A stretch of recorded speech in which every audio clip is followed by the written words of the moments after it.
ओम brim बृहस्पतये नमः।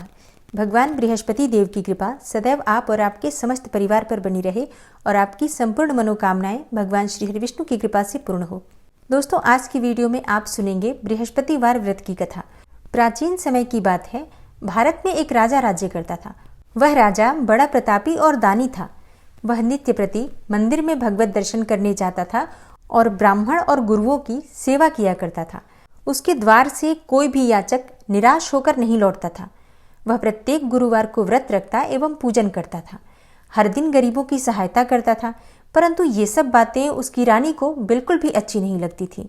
वह न तो व्रत करती थी और न ही किसी को एक भी पैसा दान में देती थी। वह राजा से भी ऐसा करने को मना किया करती थी। एक समय की बात है कि राजा शिकार खेलने वन को चले गए।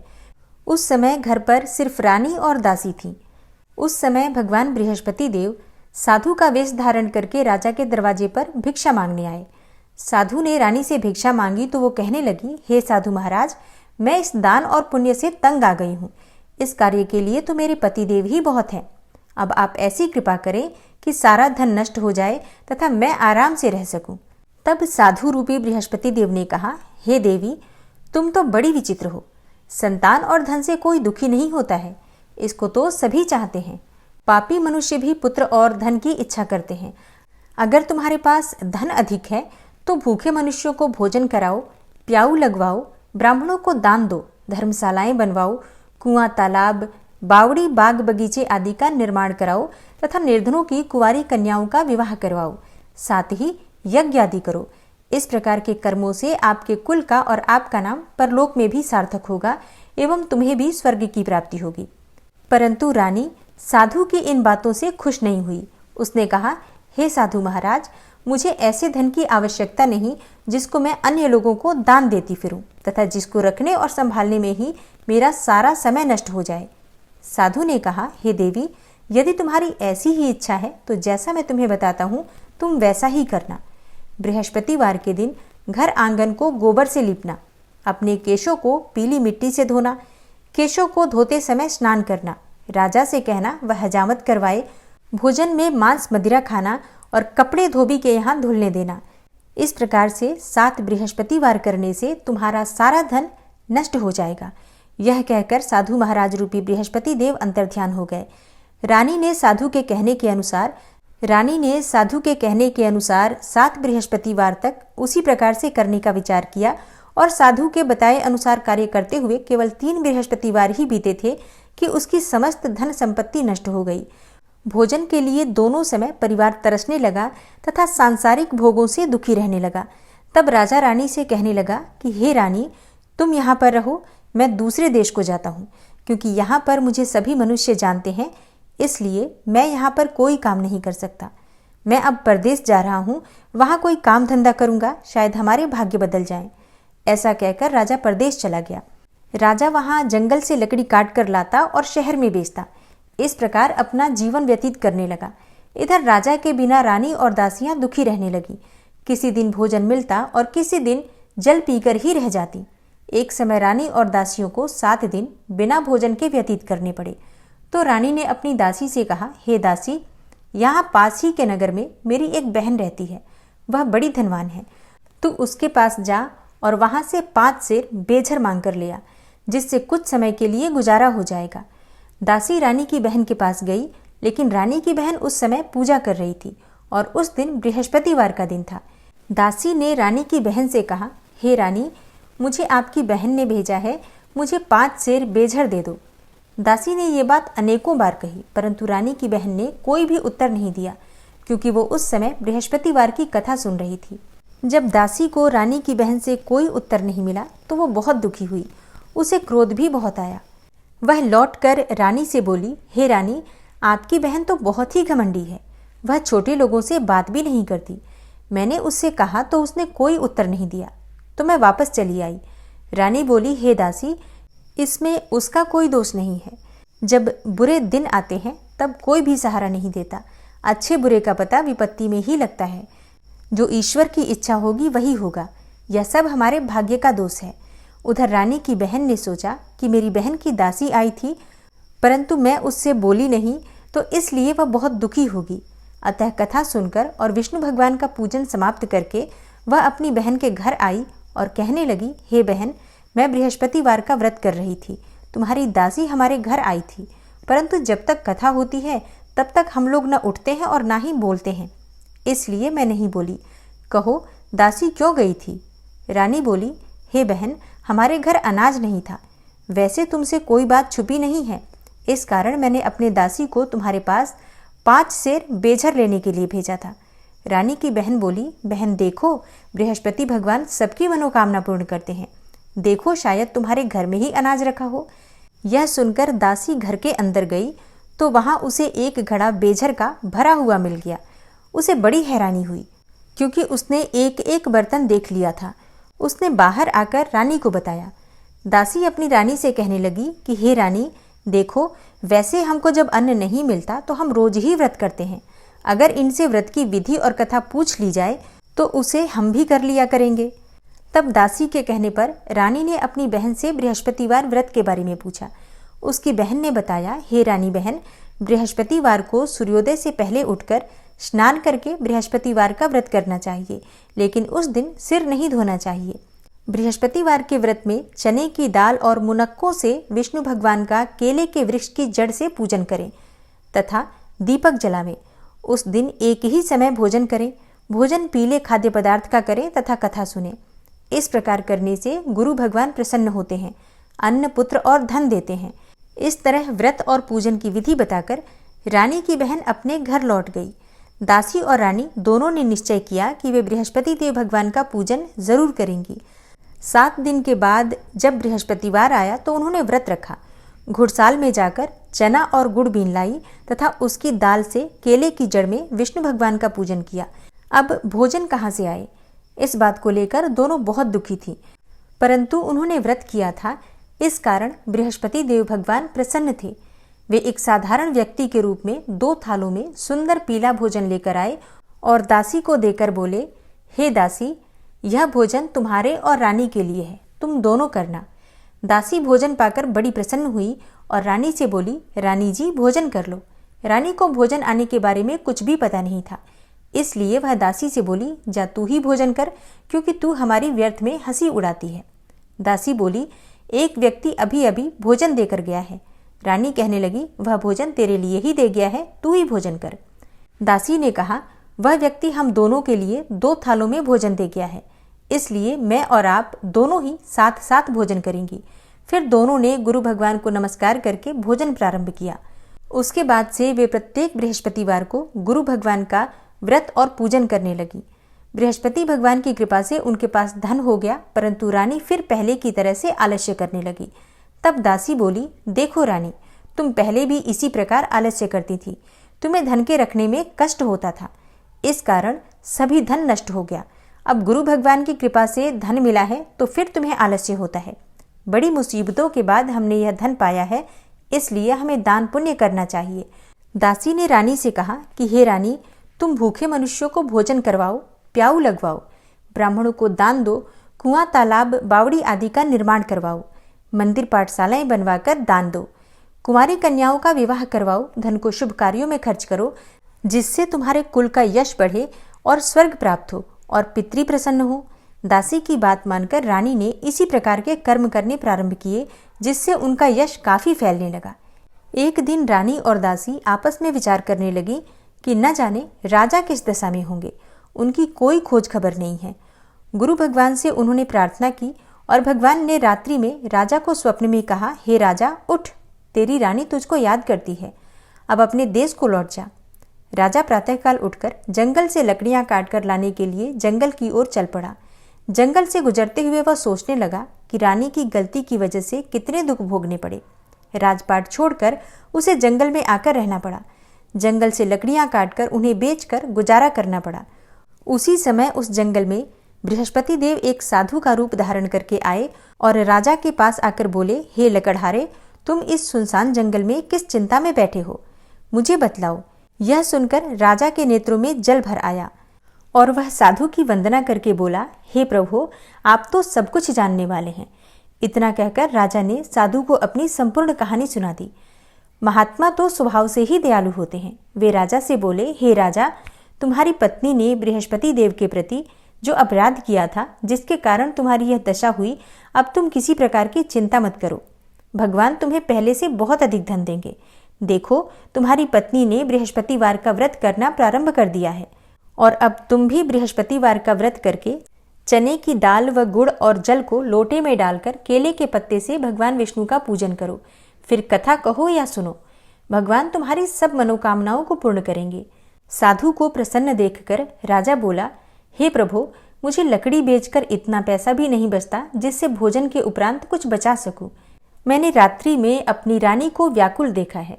मेरे पास कोई साधन नहीं जिससे उनका समाचार जान सकूं।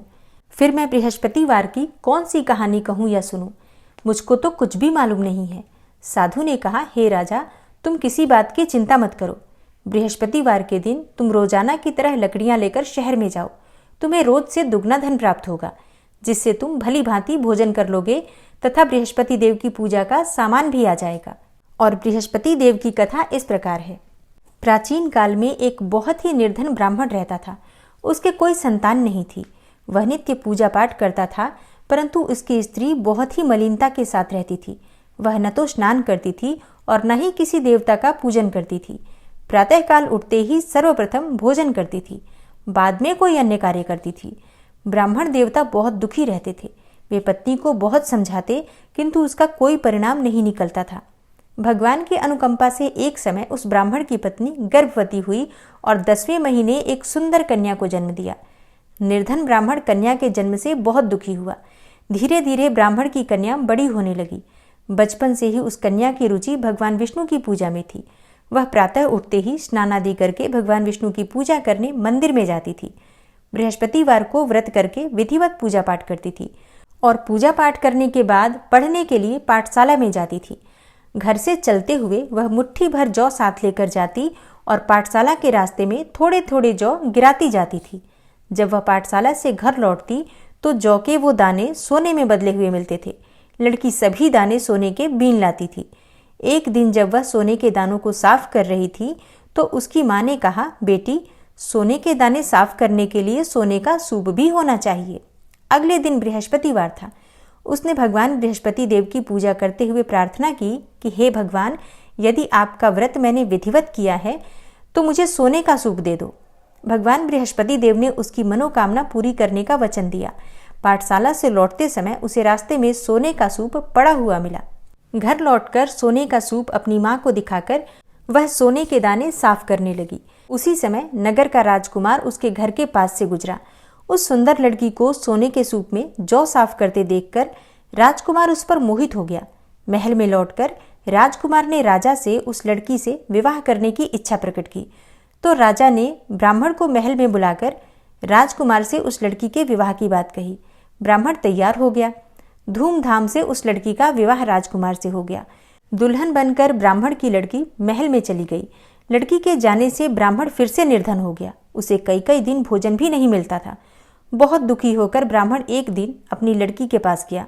अपने पिता से निर्धनता का समाचार सुनकर उसे बहुत सा धन देकर पिता को विदा किया। उस धन से ब्राह्मण के कुछ दिन तो आराम से गुजर गए, लेकिन जल्दी ही फिर से भूखों मरने की हालत हो गई। ब्राह्मण अपनी लड़की से धन लेने के लिए फिर महल में पहुंचा। लड़की ने पिता की बुरी हालत देखकर कहा, पिताजी, आखिर कब तक आप मुझसे धन लेकर जीवन यापन करेंगे? आप कोई ऐसा उपाय क्यों नहीं करते जिससे कि आपका घर धन संपत्ति से भर जाए? ब्राह्मण ने कहा, मैंने तेरी माँ को बहुत समझा लिया, पर उसकी समझ में कुछ भी नहीं आता। उसका फूहड़पन नष्ट हो तो घर की निर्धनता भी दूर हो जाए। तब कुछ सोचकर लड़की ने पिता से कहा, हे पिताजी, आप कुछ दिनों के लिए माँ को मेरे पास छोड़ जाओ। तब कुछ सोचकर ब्राह्मण पत्नी को लड़की के पास महल में छोड़ आया। लड़की ने अपनी माँ से कहा, माँ, तुम कल प्रातःकाल उठकर स्नान आदि करके भगवान बृहस्पति देव का यानी कि विष्णु जी का पूजन अवश्य करना। पूजा करने से तुम्हारी निर्धनता अवश्य ही दूर हो जाएगी। लेकिन उसकी माँ ने उसकी कोई बात नहीं मानी। तब क्रोधित होकर लड़की ने अपनी माँ को एक कक्ष में बंद कर दिया। सूर्योदय के समय माँ को उठाकर जबरदस्ती उसे स्नान कराया, फिर मंदिर में ले जाकर भगवान बृहस्पति देव की पूजा कराई। कुछ दिनों तक ऐसा करने से माँ की बुद्धि में परिवर्तन हुआ और वह स्वयं ही बृहस्पतिवार का व्रत रखने लगी। उसके व्रत रखने से ब्राह्मण के घर में भगवान विष्णु की अनुकंपा से धन की वर्षा होने लगी। दोनों पति पत्नी धन संपत्ति पाकर आनंद पूर्वक जीवन यापन करते हुए विष्णु धाम को चले गए। लकड़हारा बने राजा ने उन साधु से भगवान बृहस्पति देव की यह कथा सुनकर बृहस्पतिवार का व्रत करके भगवान विष्णु की पूजा की। उस दिन से उसके सभी क्लेश दूर हो गए। लेकिन अगले बृहस्पतिवार को कामकाज में अधिक व्यस्त रहने के कारण उसने भगवान बृहस्पति देव का व्रत नहीं किया। भगवान बृहस्पति देव लकड़हारे से क्रोधित हो गए और उसे भूल की सजा दी। उस दिन नगर के राजा ने नगर में घोषणा करके सबको सूचित किया कि प्रत्येक नागरिक मेरे महल में भोजन करने आए, जो नहीं आएगा उसे अपराधी मानकर भारी दंड दिया जाएगा। लकड़हारा बने राजा ने उस नगर के राजा की घोषणा तो सुनी, लेकिन जंगल से लकड़ी काटकर लाने और उन्हें बेचने में देर हो जाने के कारण वह समय पर महल में भोजन करने नहीं जा सका।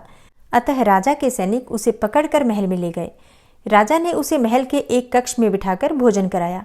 उस कक्ष में एक खूंटी पर रानी का सोने का हार लटका हुआ था। लकड़हारा अकेला उस कक्ष में भोजन कर रहा था। तभी उसने एक आश्चर्यजनक घटना घटती देखी। देखते ही देखते वह खूंटी हार को निगल गई। थोड़ी देर के बाद राजा ने हार को गायब देखा तो लकड़हारे को कारावास में डलवा दिया। लकड़हारा मन ही मन अपने भाग्य को कोसने लगा। तभी उसे जंगल में मिले साधु का स्मरण हो आया। थोड़ी देर बाद में भगवान बृहस्पति देव सन्यासी के रूप में उसके सामने प्रकट हुए और कहा, हे लकड़हारे, तूने बृहस्पतिवार के दिन भगवान बृहस्पति देव की पूजा नहीं की, इसी कारण तुम्हें कष्ट हुआ है।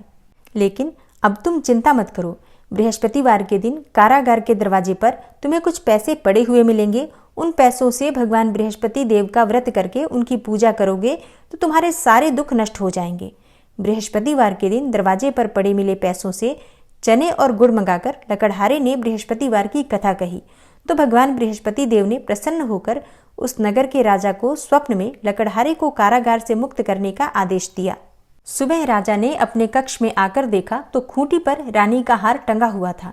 राजा ने लकड़हारे को मुक्त कर दिया और उसे धन और आभूषण देकर विदा किया। लकड़हारा बना राजा उस नगर से चलकर अपने नगर में पहुंचा तो उस नगर में कुएं, धर्मशाला, बाग बगीचे देखकर बहुत प्रसन्न हुआ। राजा ने किसी से पूछा, ये कुएं, धर्मशालाएं किसने बनवाई हैं?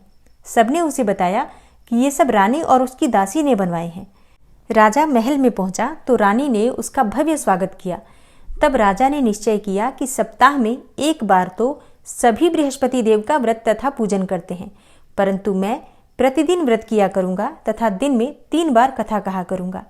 अब राजा हर समय दुशाले में चने की दाल बांधे रहता था तथा दिन में 3 बार बृहस्पति देव की कथा कहता। कुछ दिनों के बाद राजा को अपनी बहन की याद आई। एक दिन घोड़े पर सवार होकर राजा अपनी बहन से मिलने चल दिया। अभी राजा नगर के बाहर पहुंचा ही था कि उसने कुछ लोगों को एक शव को ले जाते हुए देखा। राजा को स्मरण हो आया कि आज उसने किसी को बृहस्पतिवार की कथा नहीं सुनाई। राजा ने उन लोगों को रोक कर कहा, हे भाइयों, आप सबको ले जाने से पहले मुझसे बृहस्पतिवार की कथा सुन लें। लोगों ने राजा पर क्रोधित होते हुए कहा, तुम पागल तो नहीं हो? लेकिन कुछ बड़े बूढ़े लोगों ने कहा, अच्छा भाई, साथ में चलते चलते तुम अपनी कथा भी सुना लो। राजा ने चलते हुए आधी कथा ही सुनाई थी कि शव हिलने लगा। राजा की पूरी कथा सुनाते ही शव उठकर बैठ गया। लोगों ने हैरानी से दांतों तले उंगली दबाई और अगले बृहस्पतिवार से भगवान बृहस्पति देव का व्रत करने तथा कथा सुनने का निश्चय कर लिया। घोड़े पर सवार होकर राजा चलते हुए एक किसान के पास पहुंचा। किसान अपने खेत में हल चला रहा था।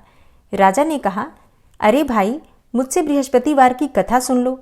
किसान झुंझला कर बोला, जब तक मैं तेरी कथा सुनूंगा तब तक तो मैं 4 हरैया जोत लूंगा। जा अपनी कथा किसी और को सुनाना। राजा निराश होकर चलने लगा। तभी किसान के बैल लड़खड़ा कर जमीन पर जा गिरे और किसान के पेट में भी बड़े जोरों का दर्द होने लगा। उस किसान की पत्नी जब खाना लेकर आई तो उसने किसान से इस बारे में पूछा और किसान ने घुड़सवार की पूरी कहानी कह सुनाई। किसान की पत्नी दौड़ती हुई राजा के पास पहुंचकर हाथ जोड़कर बोली, भैया, मैं तुम्हारी कथा सुनने को तैयार हूं, लेकिन तुम अपनी कथा मेरे खेत पर चलकर ही कहो। राजा ने उसके साथ खेत पर पहुंचकर बृहस्पतिवार व्रत की कथा सुनाई। तभी बैल उठकर खड़े हो गए। किसान के पेट का दर्द भी तुरंत ठीक हो गया। राजा अपनी बहन के घर पहुंचा तो उसकी बहुत आवभगत हुई। अगले दिन सुबह उठकर राजा ने देखा कि घर के सभी लोग भोजन कर रहे हैं। किसी भूखे को बृहस्पतिवार की कथा सुनाए बिना राजा भोजन नहीं करता था। उसने अपनी बहन से कहा, हे बहन, क्या घर में कोई ऐसा व्यक्ति है जिसने भोजन नहीं किया हो? उसकी बहन बोली, भैया, हमारे घर में तो क्या, आपको पूरे नगर में कोई ऐसा व्यक्ति नहीं मिलेगा जिसने सुबह सुबह भोजन नहीं किया हो। तब राजा ने अपनी बहन के घर से निकलकर उस नगर में बिना भोजन किए व्यक्ति की तलाश की। एक गडरिये के घर में उसका बेटा बीमार होने के कारण भूखा रह गया था। राजा ने उसको जाकर बृहस्पतिवार व्रत की कथा सुनाई। कथा सुनते सुनते ही गडरिये का बीमार बेटा बिल्कुल ठीक हो गया। सबने राजा की बहुत प्रशंसा की। एक दिन राजा ने अपनी बहन से कहा, बहन, अब हम अपने घर जाना चाहते हैं, तुम भी हमारे साथ चलो, कुछ दिन वहां रहकर लौट आना। राजा की बहन ने अपनी सास से पूछा तो सास ने ताने देते हुए कहा, बहू, मायके जाना हो तो अकेली ही जाना, मेरे पोतों को मत ले जाना। तुम्हारे भाई के कोई संतान नहीं है, कहीं तुम्हारी भाभी मेरे पोतों पर कोई जादू टोना न कर दे। बहन ने अपने भाई से कहा, हे भैया, मैं तो चलूंगी पर कोई बालक नहीं जाएगा। राजा बोला, जब कोई बालक ही नहीं चलेगा तब तुम ही जाकर क्या करोगी? बड़े दुखी मन से राजा अपने नगर को लौट आया। रानी ने राजा से कहा, आप तो अपनी बहन को साथ लाने की बात कहकर गए थे, फिर बहन को साथ क्यों नहीं लाए? तब राजा ने दुखी होते हुए कहा, हे रानी, हम निसंतान हैं, इसलिए कोई हमारे घर आना पसंद नहीं करता। रानी ने राजा को समझाया, हे प्राणनाथ, हमें बृहस्पति देव ने सब कुछ दिया है, अब भगवान बृहस्पति देव हमें संतान भी अवश्य देंगे। बृहस्पतिवार को विधिवत व्रत करते हुए राजा रानी ने भगवान बृहस्पति देव से संतान के लिए प्रार्थना की। कुछ दिनों के बाद उन्होंने स्वप्न में दर्शन देते हुए कहा, हे राजन, तेरी मनोकामना अवश्य पूरी होगी। एक सप्ताह बाद ही रानी गर्भवती हो गई और उसी रात को बृहस्पति देव ने राजा से स्वप्न में आकर कहा, हे राजा, उठ, सभी सोच त्याग दे, तेरी रानी गर्भ से है। राजा को यह बात सुनकर बड़ी खुशी हुई। 10वें महीने उन्हें एक सुंदर पुत्र की प्राप्ति हुई। राजा और रानी दोनों बहुत प्रसन्न हुए। तब राजा ने रानी से कहा, हे रानी, स्त्री बिना भोजन के रह सकती है पर बिना कहे नहीं रह सकती। जब मेरी बहन आवे तब तुम उससे कुछ मत कहना। रानी ने सुनकर हाँ कर दिया। जब राजा की बहन ने यह शुभ समाचार सुना तो बहुत प्रसन्न हुई और बधाई लेकर अपने भाई के यहाँ आई। तभी रानी ने कहा, घोड़ा चढ़कर तो नहीं आई, गधा चढ़ी आई। राजा की बहन बोली, भाभी, मैं इस प्रकार न कहती तो तुम्हें औलाद कैसे मिलती? इस प्रकार राजा रानी जीवन पर्यंत बृहस्पतिवार का व्रत करते रहे।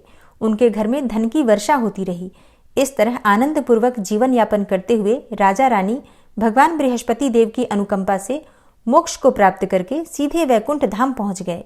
बृहस्पतिवार को विधिवत व्रत करके जो स्त्री पुरुष भगवान विष्णु की पूजा करते हैं, भगवान उनकी सभी मनोकामनाएं पूर्ण करते हैं।